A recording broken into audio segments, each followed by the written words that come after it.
अस्सलाम वालेकुम, क्या हाल चाल है। ये देखिए मेरे बोगनविला पे फूल निकल आए हैं, कितना खूबसूरत समा है।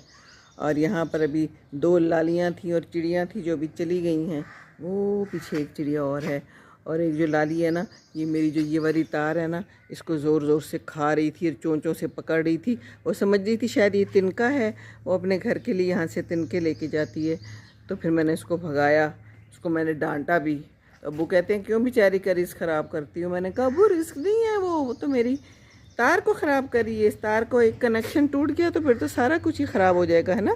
ये कनेक्शंस कितने ज़रूरी होते हैं, और कनेक्शन टूट जाए तो फिर नहीं जुड़ते।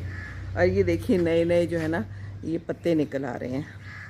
मैं समझी थी बेचारा जो है ना ख़राब हो गया और अब इसको मुझे निकालना पड़ेगा दरख्त, लेकिन अल्लाह ताला की शान देखें कि अब इसके ऊपर छोटे छोटे ये नए पत्ते आ रहे हैं। तो इसका मतलब ये है कि इंशाअल्लाह ताला ये ग्रो कर रहा है और जल्द ही कोई अच्छी